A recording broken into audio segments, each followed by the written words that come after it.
All right. Well, thank you, everybody, and thank you for joining today's webinar on public pension staffing, trends in compensation, benefits, and workforce development. My name is Hank Kim, and I'm the Executive Director of NCPERS. Today's program is part of our Center for Online Learning, which provides remote continuing education to public pension trustees, staff, and other fiduciaries and stakeholders. Today, we will review the findings of the inaugural NCPERS Public Pension Compensation Survey. Then we will have a panel discussion on the broader implications of public pension staff hiring and retention. Joining us in today's webinar are William Saina-Moore, Executive Director of Cobalt Community Research and the lead researcher on this endeavor, Kevin Olenek, Director of Oregon PERS, and Dan Cummings, EVP and Managing Director of EFL. We encourage audience participation. Please submit your question by using the Q&A function of this platform. Your questions will be held until the end of the session, and it will be answered at that time. We will structure the next hour as follows. Will begin the webinar with an overview of the compensation survey results and demonstrate the Tableau dashboard, the interactive platform that allows you to apply filters so you can see the comparisons most relevant to you and your plan. Then Kevin and Dan will join for a panel discussion on trends on compensation and workforce development. And as I said, finally, at the end, we reserve the last 10 minutes to answer your questions and comments. So we have a lot to cover. So with that, Will, why don't you take it over from here? I am happy to. So bear with me, folks, while I switch over and get this fired up so you can see it. All right, well, let me give you some background first of who Cobalt is. Well, we are a 501c3. We work nationally with communities and other membership organizations across the country, really doing this kind of work. And we're based in Charlotte, not Charlotte, Michigan. So we're having a beautiful fall day today. Let me talk about this study. So this is the first time that we've done this. This is a pilot, and it began back in early 2022. When NCPERS met with a small group of member funds to explore doing some kind of compensation study, because it's a common issue, particularly as we're looking at challenges really maintaining and attracting some of those key staff members. The goal was to compare the benefits offered to senior employees to help ensure these key positions were filled with skilled and qualified staff. In January, this group, along with Cobalt, began developing an approach and questions to gather this information in a high quality and affordable way so that plans of all sizes can access some of this information and share it. The results are this pilot study. As we go through this, keep in mind what kind of improvements might be helpful for you, because we're going to be learning from this pilot. Share the results, share your thoughts with us so that we can make some adjustments and continue to improve it in future years. Let me talk a little bit about the methodology as well. So we mailed an invitation to participate to about 509 of the largest systems in the US Census database, based on the number of active and retired participants. All US-based funds who were active with NCPERS also, regardless of size, were included in the participation. We received 153 valid responses, which gives us a margin of error of approximately 6.6% with a 95% margin or 95% confidence rate, and a 5.5 margin of error with a 90% confidence. So these funds really represent the ideas and the thoughts of these funds that are representing over 9 million active retired individuals and almost 12,000 staff. So we've got a pretty good picture of what's going on with funds. Let me talk a little bit about who responded. So you can see the percentage of responses. You can see this kind of a brownish, tannish column, which are local units of government. And that was by far the largest cohort, followed by public safety and by county. And folks could categorize themselves across multiple jurisdictions. And that's why if you add these up, it'll be more than 100%. Looking at some of the summary information regarding the responses, you can see the total count of retired active individuals, count of staff positions, the total number of systems administered, so over 1,700, and the count of investment staff as well. When we look at the averages, just to give you a sense of what the typical fund looked like that responded, most had about 62,000 folks that were covered by the plan, about 78 employees, 12 systems administered, and 8 investment staff. One of the things that we identified as a potential improvement is really this definition of systems administered, because a lot of funds have very different definitions of what that is in terms of whether it was a statutory entity or an individual fund or a tier, or for those plans that cover a number of municipal plans, for example, perhaps each municipal plan has its own plan set up. And so we'll need to work on clarifying that a little bit more in future studies. We asked them about oversight responsibilities to get a sense of what their authorizations are. And you can see the budget here in blue. 75% of the plans manage their own budget, and for a minority, about 30%. Their sponsor manages the budget. You can see the employment kind of decisions. Again, about 2/3 manage their own. When we looked at the management of staff wages, again, over 50% manage their own staff wage kind of issues. Then when we get down to actual staff benefits and HR, we can see it's a much closer kind of split. When we're looking at the size of the plans, you can see that the bulk of the respondents were under 5 billion. And then you can see what that tails out to with those larger tiers. And then when we look at how the assets are managed, are they managed in-house by the fund? You can see that really most of the funds do not manage their own assets. And this really corresponds to the fact that there's a lot of smaller funds that were participating. But then you can see those who manage their active, alternatives, and passive, or all assets. Union participation was actually pretty limited with this cohort of senior staff that we were exploring. So the largest representation was from the member services director, but most of the other ones were 2% or fewer. One of the questions that we've been tracking for the last few years is the ability to attract and retain skilled staff.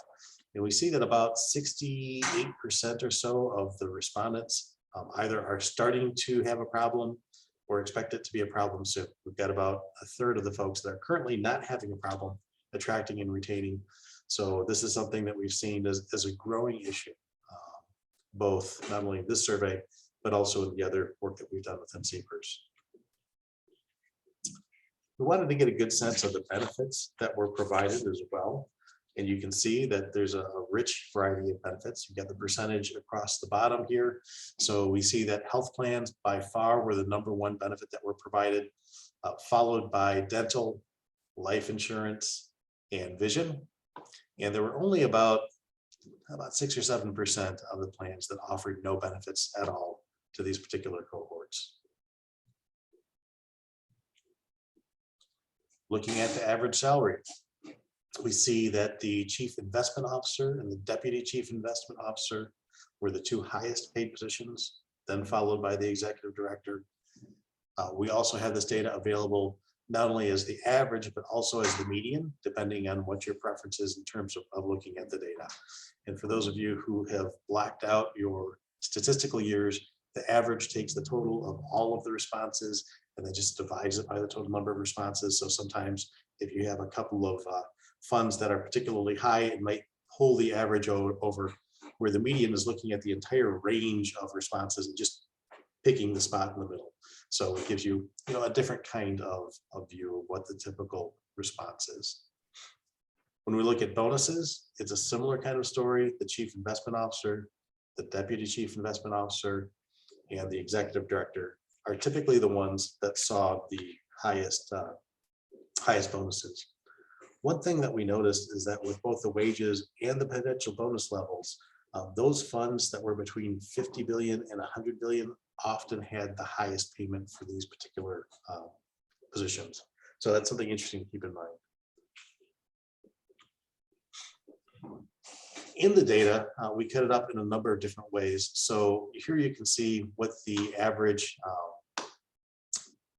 base salary and the average bonus are for various positions. This is the executive director, for example, for each of the asset classes. So you can start to dig in a little bit more.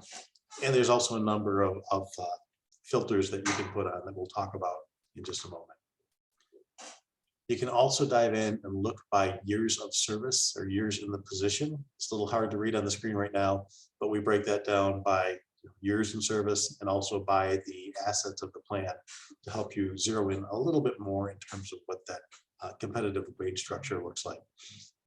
Based on the number of responses that we have, this is an area where you want to be a little bit careful not to dig too deep because you'll end up with a pretty small sample size. But again, this is kind of the direction we're going in terms of being able to get this level of detail so you can make some decisions in terms of what is the appropriate level of compensation. So at this point, we're going to shift over to the demonstration. So we will hope that the technology gods are cooperative. And bear with me just a moment while we do that. So there's a link that will take you into Tableau Public. And Tableau is a pretty straightforward tool. If you don't use it, it's something that you may want to monkey around with a little bit. But you'll end up on this cover page. And these are essentially links that take you into each of the different sections of this report. So we've got the executive summary, the overall salary, the overall bonus, then down across the various benefits and various positions. So you can see that for this study, we covered the executive director, the deputy executive director, the chief financial officer, the chief technology officer, general counsel, chief investments officer, deputy investments officer, compliance officer, and then the member services or benefits director. The next tab, which goes across the top, you can see the various tabs to navigate, is the executive summary. So we provide some background, basically what I just told you early in the presentation, in terms of methodology and all of that. There's some high level observations that we made as we went through this as well. Then we get into the overall salary information, which is comparing each of those salary amounts. And if you just hover over these, you can see some additional information. But I really want to draw your attention to all of these slicers over here on the far right side. And this allows you to really customize the information. So you can see local, county, educational. This is referring to the jurisdiction of the fund. So if you want to look at just those funds that are local, what I normally do is just click off what I don't want and then click on what I do want. And it will then automatically filter and apply those particular things. So you can do any combination. We allow you to do that combination because depending on your plan, there's different configurations. Active and retirees, these are sliders that allow you to select the size of the plan based on the number of people that you want to look at. So you just click on it, and you can drag it over and find whatever range makes the most sense for you. That would automatically update. Same thing with the number of staff, the number of systems administered, the number of overall staff. So that's investment staff. This is overall staff.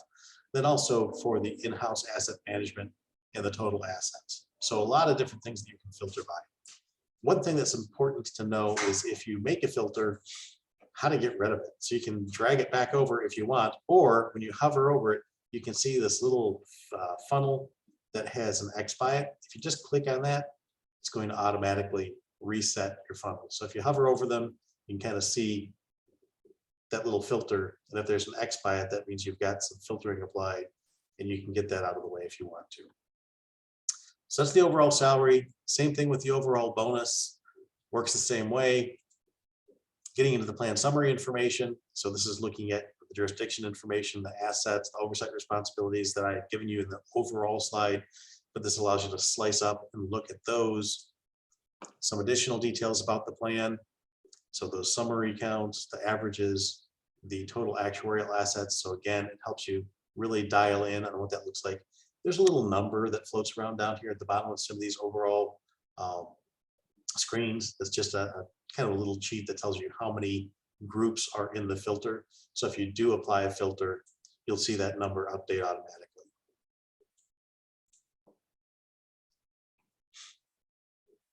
We can look at the benefits offered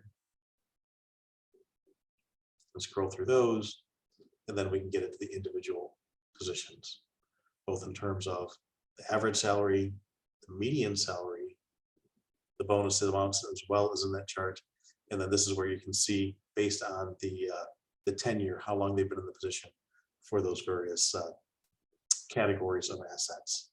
We can also see if the position is full-time, outsourced, or no response is what the NR means.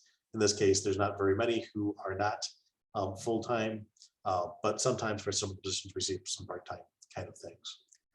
There are some other elements that I wanted to point out. Periodically, you'll see these links up here in the corner. And this is giving you access to the open-ended information that the respondents provided. So if we were to click on that, it's going to open up this document that's going to tell you the other roles that the executive directors may play and what the key duties are. So one other resource that you can play around with. So with that, that is the nickel tour of Tableau Public. And Hank, I'll turn it back over to you. Great. Thank you, Will. So Will, why don't you stick around and join us in this conversation. So Kevin and Dan, let me begin with sort of a quick question to you all. Any sort of impressions or observations you noted from Will's quick tour of the survey results? Hank, I'll go ahead and go first. Hi, everyone. This is Dan Cummings. As Hank said, EVP and Managing Director of the Denver office of EFL Associates. I really liked, Will, the depth of the information you had in this survey, and there were several things that kind of stuck out to me. Number one, I was surprised the number of plans that are allowed to set their own staff wages. In my experience, and perhaps it's because I work with a number of different size plans, a lot of them are constrained. They're constrained to state salary classifications and the like. So not having that flexibility is something that you, in your survey, 58.8% of the respondents were able to set their own staff wages, which is interesting. I loved how you kind of segregated it by asset size and whether assets were managed internally or not. I will comment quickly on the graph or the pie chart you had on page 11.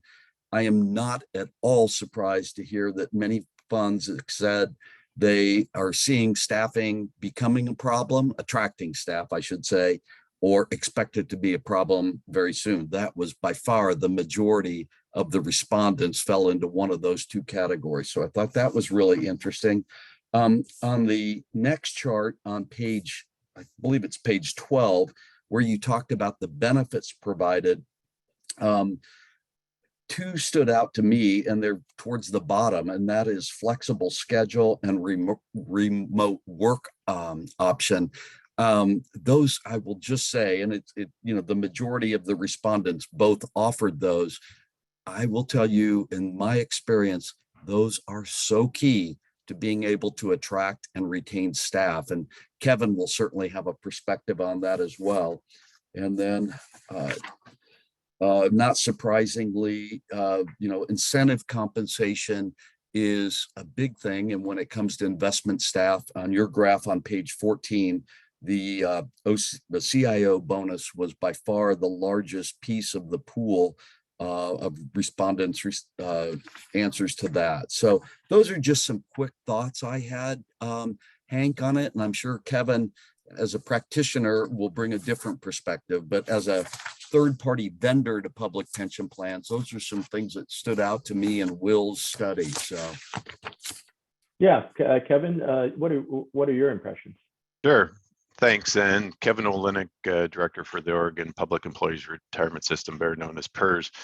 Very much in similar vein to what Dan is looking at. We're part of the 40% where our compensation is set by the state of Oregon, and we fall into their classification structure. So very interesting to see where others are. And one of the things we do is when we do participate in a compensation survey, which we do a lot of, we typically send the information over to the state of Oregon, to the Chief Human Resources Office, so that they can be aware of where we stand, et cetera. The piece about struggling to attract and retain, very much something we deal with on a daily basis. Over this last fall, we've been running about 8% vacancy rate, and we're seeing that go down a bit in this last while, and to is what Dan alluded to, very much a part of the fact that we are really pushing remote hybrid work arrangements within PERS. And we're seeing, particularly in the last few months, some very good quality candidates there that are applying for our jobs because of that. When I talk to new staff who've come on to PERS, I get that. Oh, I was working at another place. They wanted me to come back into the office. I love what I'm doing. I like the options available with flexible work and remote work, etc. And that was one of the enticements that we're using to staff up. So I think it's really important to look at that flexibility and the ability for staff to have some say in where they work and how they work. Hey, Kevin, just a quick follow-up. Your current 8% open rate, historically, is that about average, above average, or below average? It's close to the average, just 1 or 2% plus or minus. But like I said, this last while, we're seeing more people apply for the jobs because when we do post a job, we are posting this is a remote opportunity, or this is a hybrid opportunity, and that really is I think getting a higher level and quality of candidate than we've seen in the past. That's for sure. It just broadens out how we can do things. PERS might be a bit unique in that the state went further than a lot of states have done, where they now allow state employees to work outside of state. And so we've opened up the pool of candidates significantly. We actually have, I think, about 20 staff, somewhere around there, that work in 11 states. Half of those are across the Columbia and Washington state, which we've always had. But now we're seeing people in Texas, Nebraska, Arizona, all over the place. So it really does improve our capability and to go out and get some very high quality candidates who otherwise wouldn't even be looking at working for PERS. Kevin, one more quick follow-up, and then I'll throw another question out to everybody. But all right, so in terms of your borderless application pool, how far does that expand? Does it expand internationally, or is it actually confined to the United States? It's confined to the United States. And one of the things that the state looks at is there are some states where their labor laws or whatever aren't really in alignment with the Oregon labor laws. So there's a couple states that don't work, some for labor laws, some for how they do workers' compensation. So they're building out a list of states that are approved, and I think we're at about 11 or 12 right now that they've said, yeah, you can hire people there. So it's a gradual, incremental kind of process that we're following. But if somebody comes up and says, hey, I'm willing to work, and as they're going through the recruitment process, we go talk to the state agencies and say, hey, are we able to work or have somebody work from that? And if they say yes, then we'll proceed. Dan? Hank, could I interject a question for Kevin regarding that? Absolutely. Hey, so Kevin, kudos to the state of Oregon for being flexible on that. I'm curious, what does that do in terms of team dynamics and, just in terms of, building that esprit de corps, maintaining that when you have remote employees all over? What kinds of innovative steps are you and your team taking in that regard? Great question, Dan. It's, one of the things that we were worried about is how to engage staff. So with the platforms like Zoom and Teams, we now have the capability of having all staff meetings with everybody there. Before, we used to have to truncate it and have half the staff show up at a meeting and then have the other half. This way, we have everybody in the same room, virtually, of course. We also, within our setup, we closed down one office because we didn't need it anymore. But within the headquarters building, we've built out flexible technology, so you can have people within the office and outside the office working together collaboratively. One piece that we did put into place was, if you're in a meeting, we expect you to have your cameras on. that way you can become more engaged. I mean, right now you're smiling, you're nodding, I'm getting feedback from you. Without people having their cameras on, it gets a lot more difficult to interact. And we set up for each of the little teams, they have their own teams chats, all that sort of thing. Part of it is just making sure that we have our managers engaging with the staff regularly. In fact, I would suggest that a lot of them are engaging more now with their staff virtually than was the case in the past. Yeah. So Dan and Will, so sort of given Kevin's sort of experience in Oregon, what are you seeing relative to your clients across the country? And Will, if you have any data sets or research to speak on the prevalence or the adoption of flexible work environment, then you can comment. Hank, in my experience, and we'll have some evidence to back this up, I'm sure, but my experience, that's one of the very first questions we get asked when we're doing a search and doing outreach to potential candidates is what flexibility is there regarding work schedule? With two-parent working families that may have dependents in the home, that is so important. And I think the pandemic, if there was a silver lining in a very, very dark cloud, it's been proven that people will be productive, they'll be responsible, they can work remotely. We have the tools, we have the technology, and as Kevin's own experience said, there's a benefit. His managers may be engaging with their staff even more. So that is very, very important when we're doing a search to potential candidates.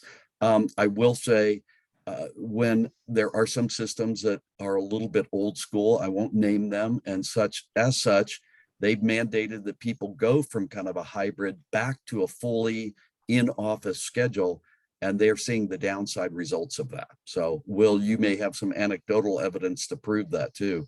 I think you're exactly right, particularly when we look at generational issues. So Gen Z, Gen Y, both the expectation is that there's going to be the remote participation option.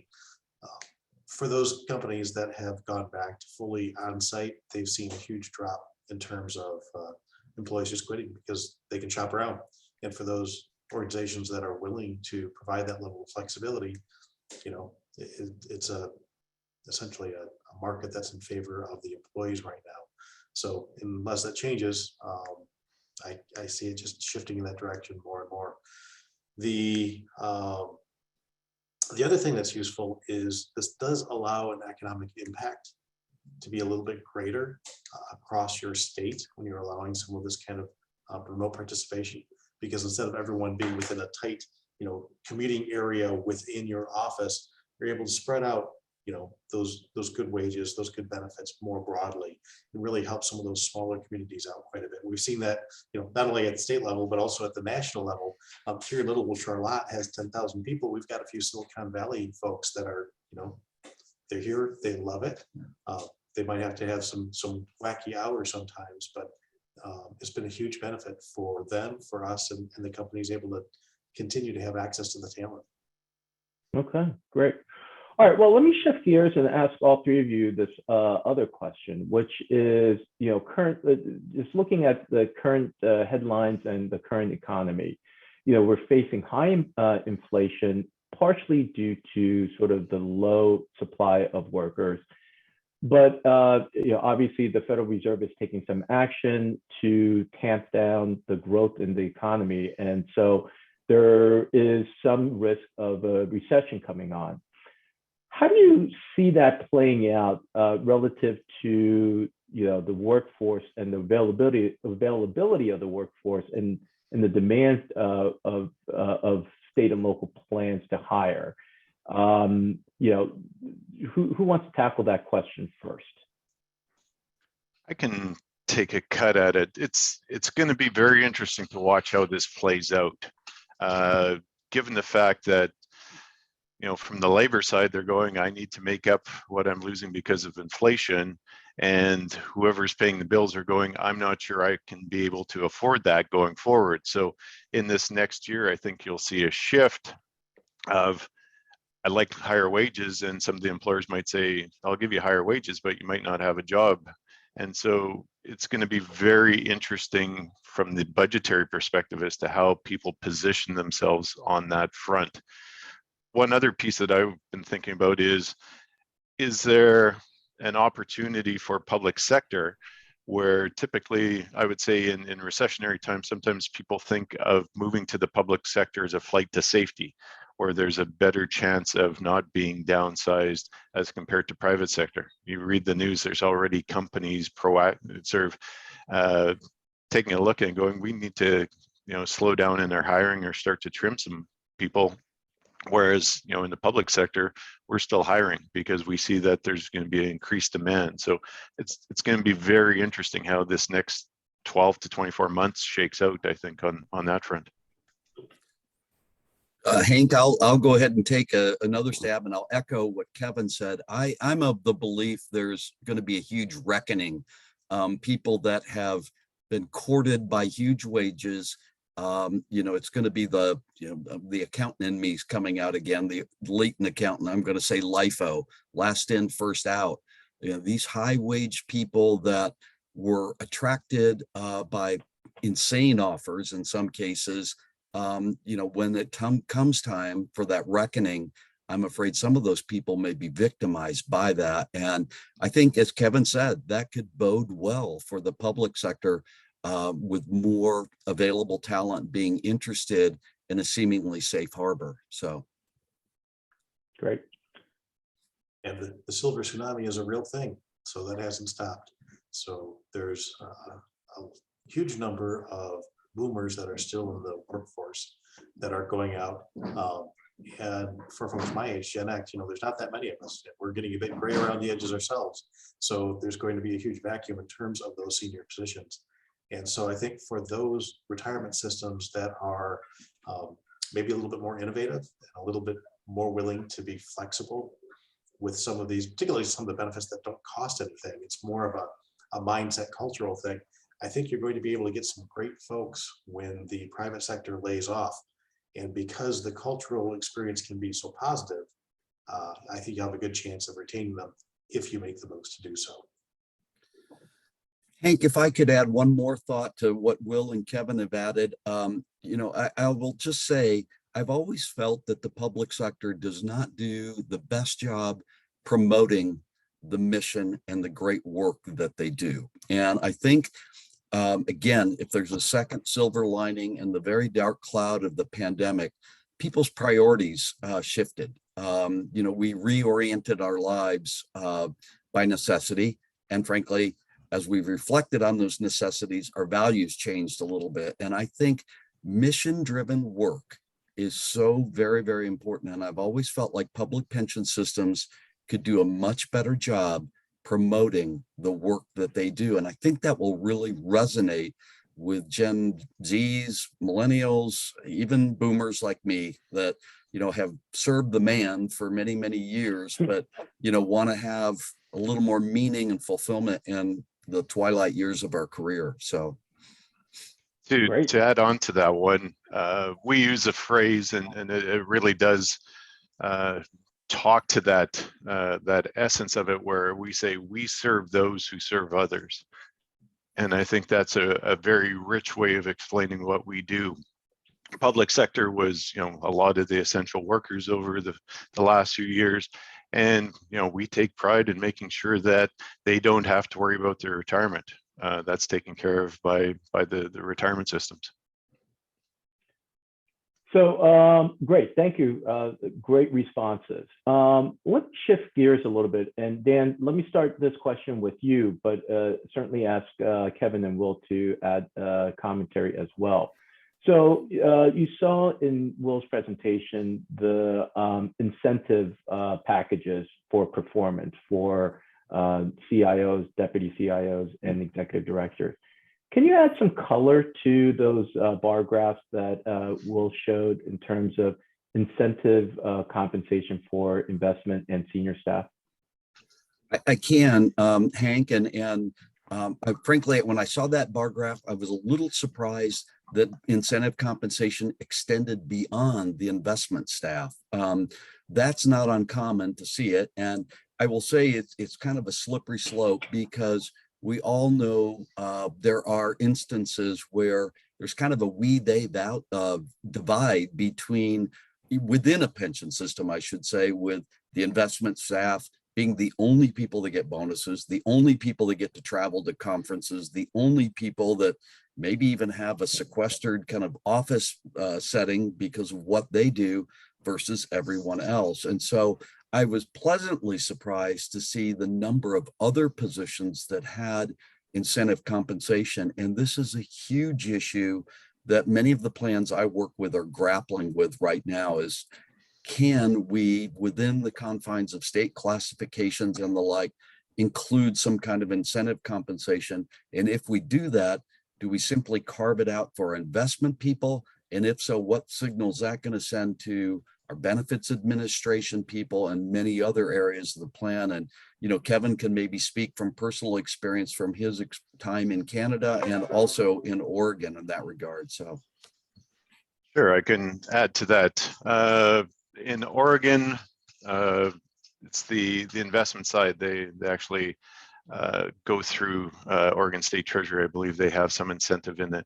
It's important to make sure that the benchmarks are appropriate. On the other side, in Canada, there is some movement on incentive for non-investment staff. There was some of that.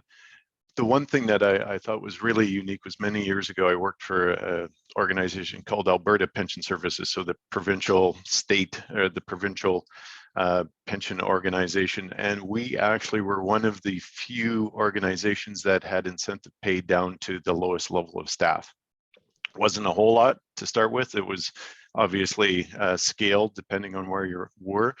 But when we put that into place, we really saw people step up a bit more because there was something on the line and they wanted to do a good job and they wanted to get recognized for that in a monetary fashion. So I've always been a proponent of that. It would be very unique to have that within, you know, the settings that we work in here.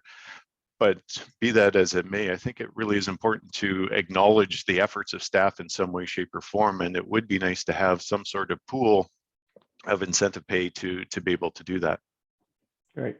Well, obviously, Cobalt does a lot of surveys and research for governmental entities. So this compensation survey is certainly not your first rodeo. So coupled with that, you know, were there any surprises or interesting tidbits that came out of this survey relative to incentive compensation?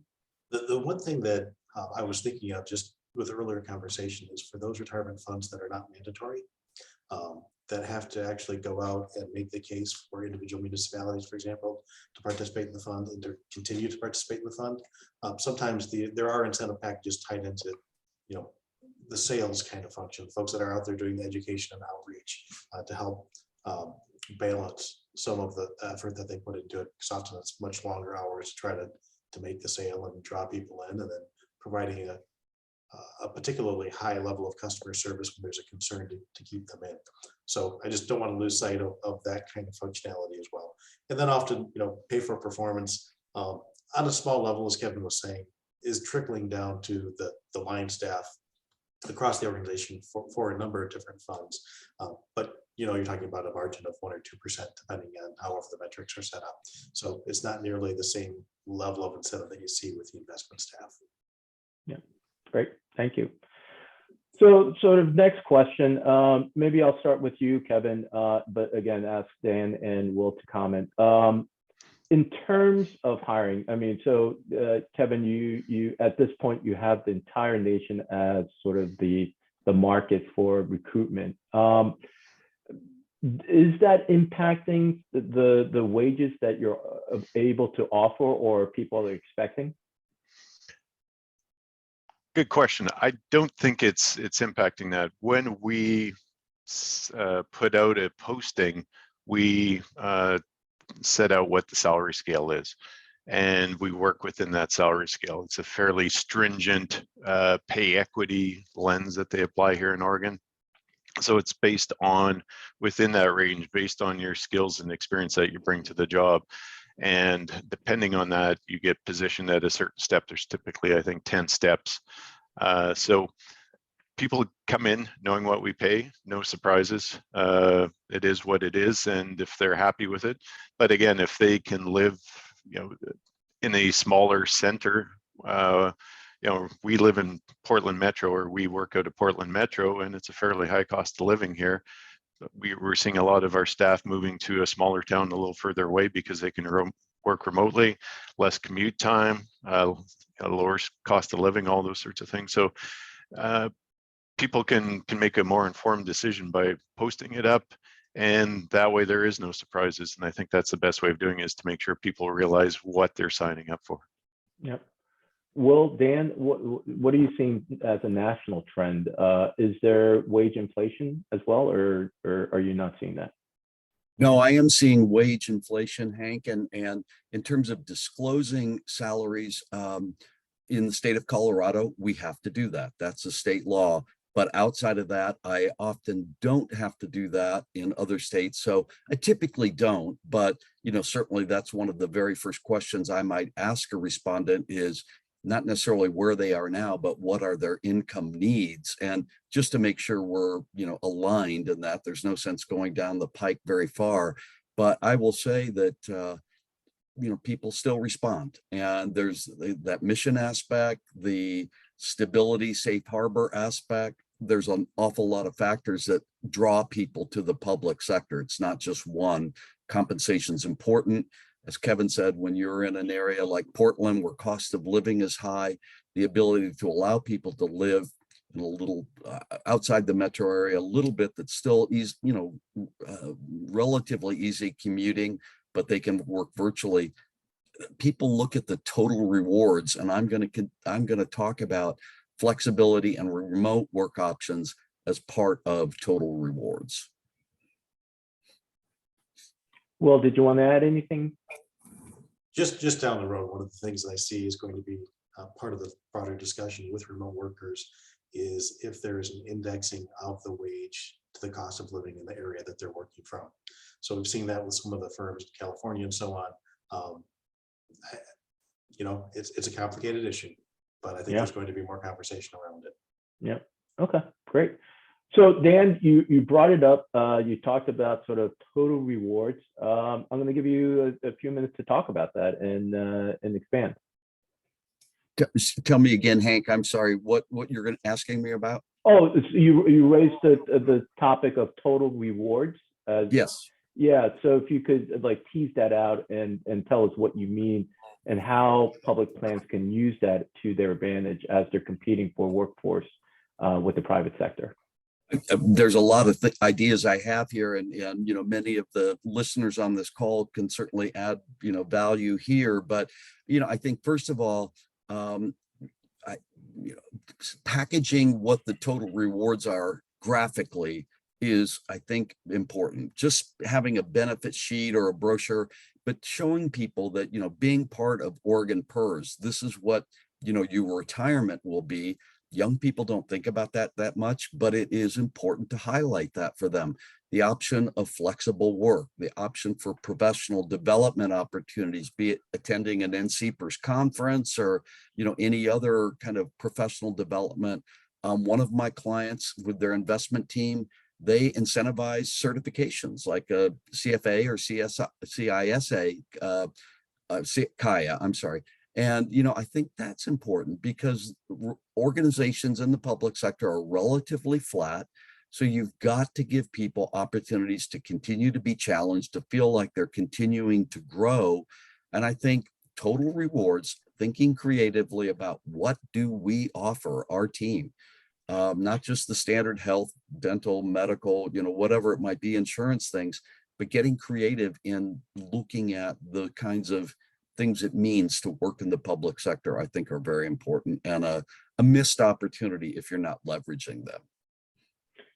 Kevin, you can certainly jump on that, but let me add a little different spin that you may want to consider. So, with Oregon PERS being so open to remote work, are you entertaining other sort of benefits relative to that? Meaning, as part of the not necessarily compensation. Well, I guess compensation, but are you allowing for some home office equipment allowance and those types of benefits? Good question. Simple answer is no.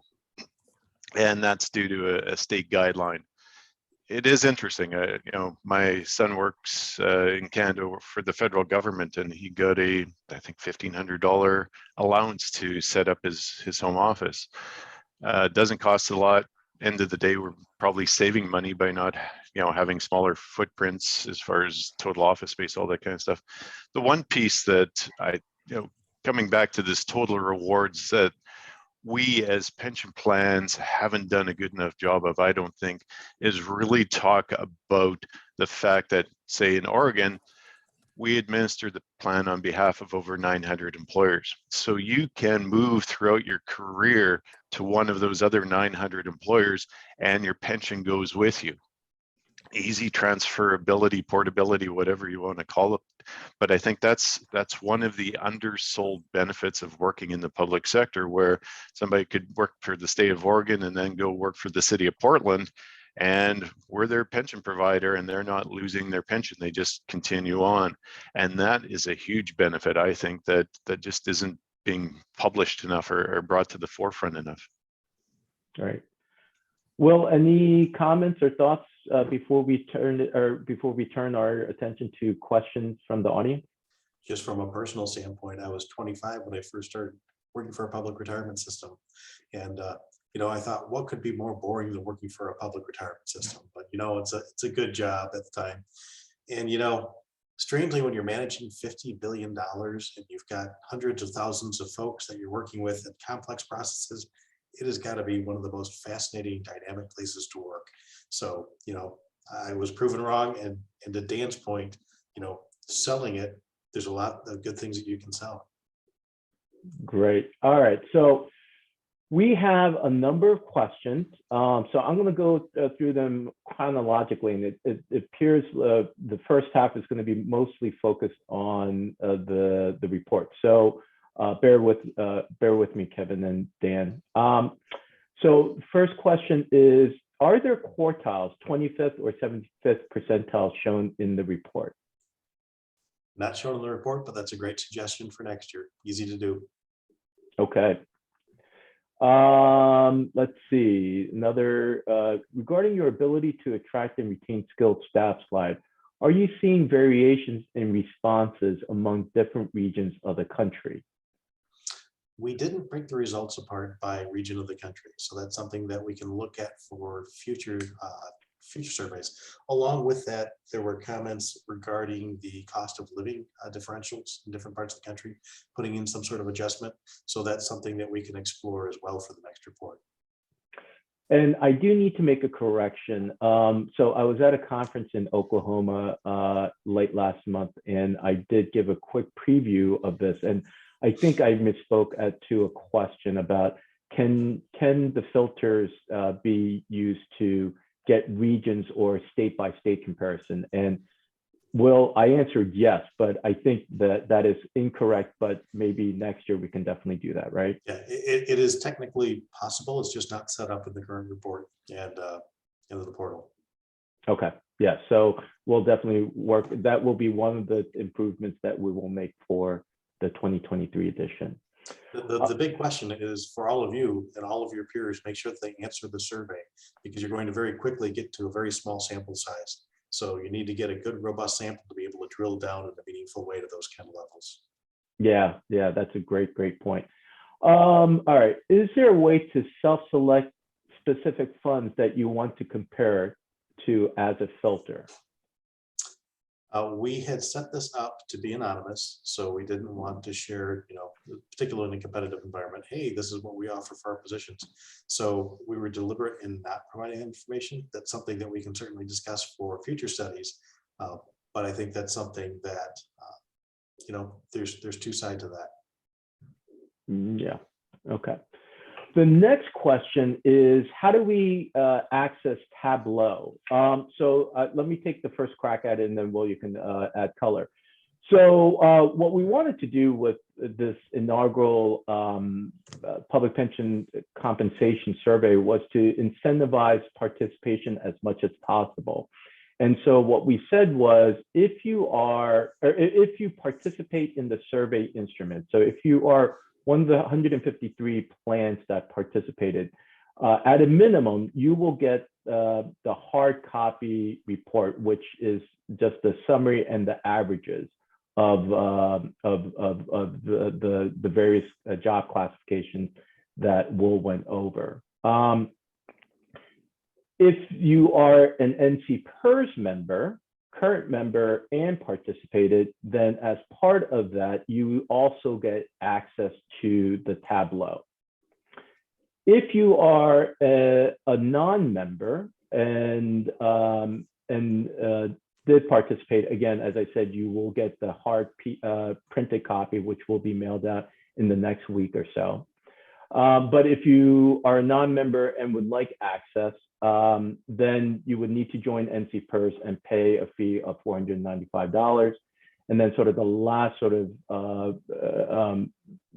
category is, if you are a member of NCPERS but did not participate in the survey, then you would just need to pay the fee of $495 in order to gain access to Tableau. All right.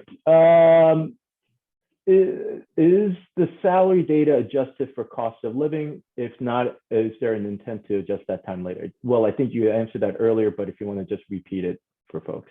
Yeah, we're not currently adjusting for cost of living. It's just straight out compilation of what the results were. But that's something we could tie in. We just need to work through the methodology of doing that. So maybe it's a state by state kind of weighting. But yeah, I think it's a good thing to look at. Another question is, it looks like some of the results are counterintuitive, with average salaries going down with more years of experience. Any thoughts or explanations on that? Yeah, I'd be really interested in hearing what Dan and Kevin have to say. I was thinking about this question as we were going through, and I'm wondering if it has to do with the wage inflation and trying to attract people to jobs. So if someone's in a position for an extended period of time, if they don't have, the bonuses and that kind of thing, for a lot of public sector roles, that annual COLA is, 1%, 3%, maybe 4% if you're super lucky. But when there's a vacancy, suddenly to be competitive, you've got to make a much higher wage. That's my hypothesis. I don't have necessarily the data to support it. So I am interested to see what Kevin and Dan have to say about it. Any thoughts? Yeah, I do have some thoughts on that. And Will, one of the things we see is, wage compression is a reality. I will say that most of the funds that I have had the pleasure of working with are very cognizant of that. And so they try to be very diligent about not solving one problem, that is, i.e. filling an open need with an inflated salary versus and causing 4 other problems with disgruntled staff that, have tenure that are now underpaid compared to their newest peers. So I think it's a balancing act, certainly, but I do think, it's certainly not unique to the public sector. The private sector has wage compression that sets in as well, and inequities that result from that. So Kevin, I don't know what your personal experience is in Oregon. Yeah, in Oregon, over the last about 18 months, the state has gone through and done a compensation survey, and there was a lot of compression at the higher end. So they've adjusted the ranges or increased the bands. That said, if you're, a longer tenured employee, you are at that top of the range and you're just subject to a COLA once you get to the top. So there is that, the longer you're in a position, the lower the year-over-year increases will be. So there is evidence, I'd say, to that. Great. Is it possible to see the total compensation, salary and bonus together? So when we looked at this, we didn't ask about the actual bonus, but the total possible bonus. So it's not what people are actually receiving. That's something we could look at for the next survey. The other thing is that in the averages, for example, the medians, it was just for the folks that responded. We didn't necessarily look at the folks who did not respond in terms of there's either no response or there's no bonus. So I think what we show with the averages on the bonuses is for those that do provide bonuses, what is that overall potentially? It's not even what folks are necessarily getting depending on what the construction is for that bonus, if that makes sense. Great, thank you. Does your report show the prevalence of how many funds offer an incentive plan in addition to the dollar values you show? Yeah, that's linked to my last answer. There were a number of folks who simply didn't respond to the incentive question. And so if you presume those are no, they don't provide it, then we could back into it that way. Or when we're looking at the benefits that are offered, we could add a box for next year that just simply says, do you have an incentive plan, such as, these kind of bonuses? And then it could be a yes, no. It'd be pretty clean to be able to drop that in. Okay. Another question, I think it's somewhat related and to something we answered earlier, but let me just ask it and then we can answer it again. Any thoughts on including cost of living metrics for the areas served by each plan? Yeah, I think it's worth looking at. Yeah. There is a question as what is the link for Tableau? So again, the link for Tableau, if you are a member and participated, that's already been sent to you.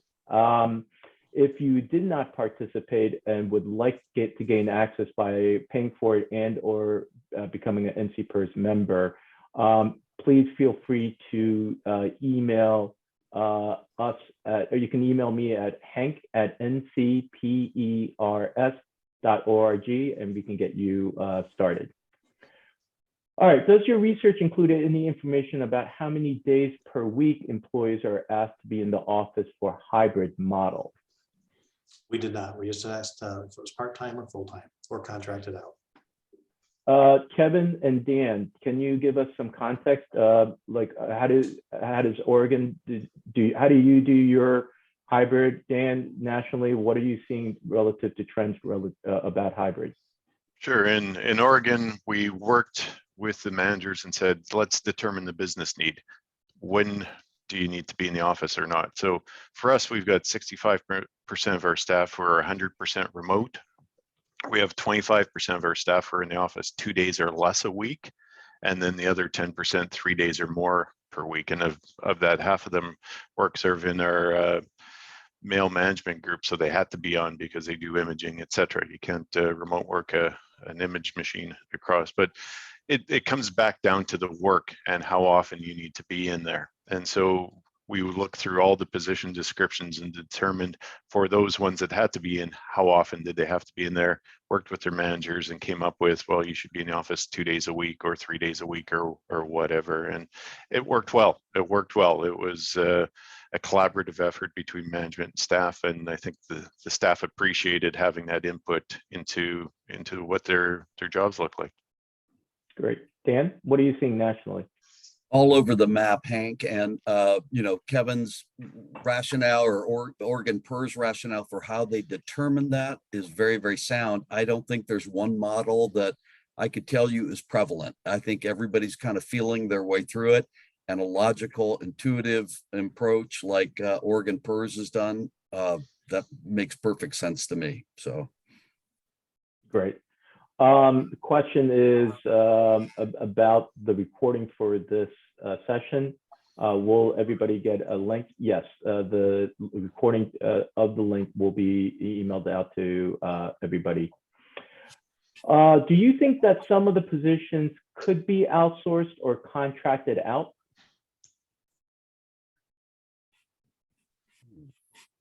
Will, I guess we'll start with you. Sure, we did ask that question, and actually I had answered that question in the earlier question. So yes, we did ask if it was outsourced or even part-time. And we saw the majority of folks were not contracted out, but there were a few here and there. So I think it really depends on what the operational needs are of that particular position. I'm sure Dan and Kevin have more thoughts on that. well, the obvious example that comes to mind is OCIO arrangements where investment management is contracted out to parties that, external to the fund itself. So Kevin, I don't know what experience, for being an executive director, I'd be curious to know, and I'm sure our listeners would too, what functions would you say could be outsourced from Oregon PERS? With respect to outsourcing or contracting, where we have contractors, it's typically around IT functions. And it has to do more with what we're doing. If there's a project in play that we need more resources, typically we try and do as much as we can in-house. We're the second most complex pension plan in the US, and it takes a long time to bring people up to speed. So our preference is always to bring people in, train them up, so that they're a lot more effective and efficient. And contractors are typically a lot more expensive. So we use them judiciously, and we use them tactically in how we want to do it to try and get the best value. Great, thank you. Next question. Is there a benchmark or KPI that measures the pension plan's cost of staff and benefits that plan trustees can use to see if their costs are above or below the norm? I would say your overall admin costs, you look at what's the basis points. So basis points or cost per member, be it active member or whatever. There's a couple different KPIs you could use, but those are the two most common ones: is your admin costs or your investment costs based on, basis points, or what is your cost per member. Those are two typical ones I've seen throughout my career. Yeah, I'll also say, and Will can jump on. So the other annual survey that we do, the Public Retirement Systems study, we do ask for admin costs, or we do ask for plan overall costs, and we do break it. The overall is around 54 basis points, and of that, 14 basis points were related to administrative staff costs. Next question. What are your expectations for salary increases at year end 2022 based on cost of living inflation? Dan, maybe you could start on that one. Any thoughts about salary for 2023?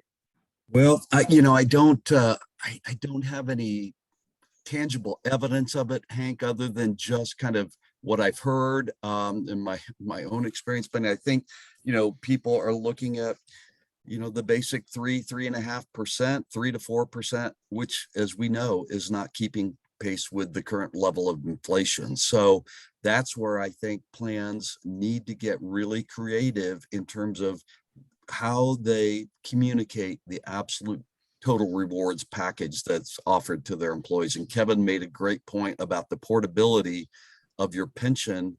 If you join the state of Oregon, you can join any one of 900 other employers if that's in your future and carry your pension with you. So.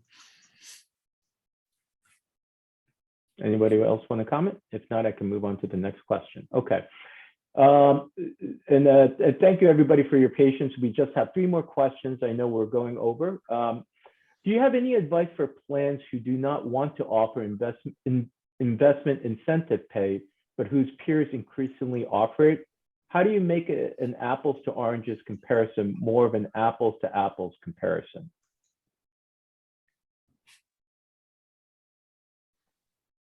Anybody want to start on that?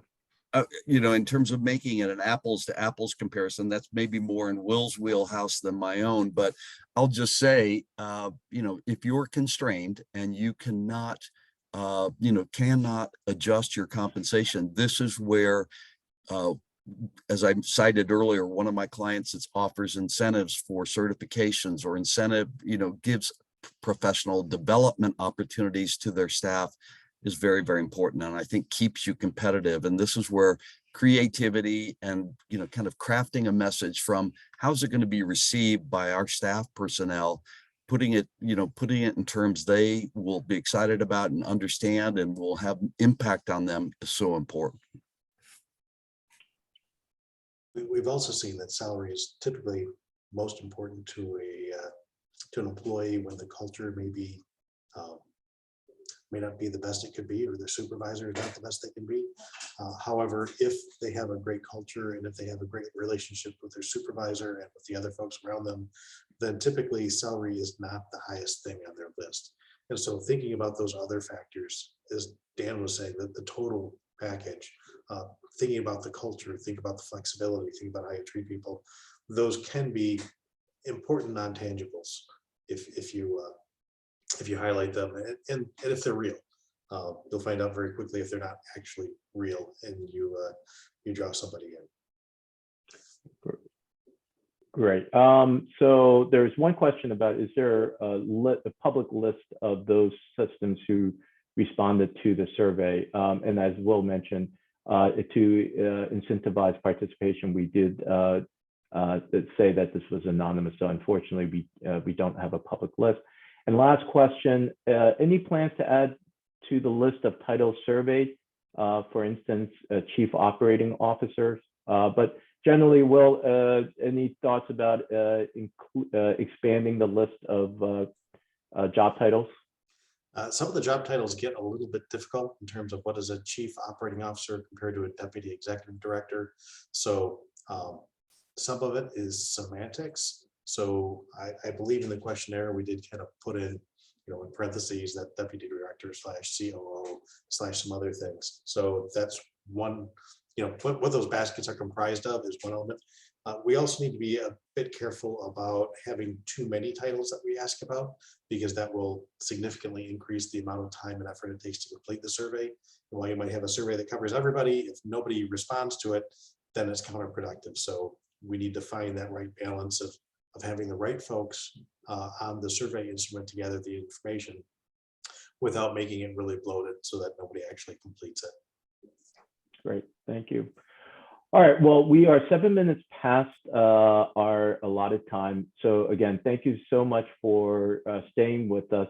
Let me close by saying, if you have any questions or follow-ups for either NCPERS or any of the panelists, please email me at hank@ncpers.org, and I'll be sure to forward them to the appropriate panelists and send back their answers to you.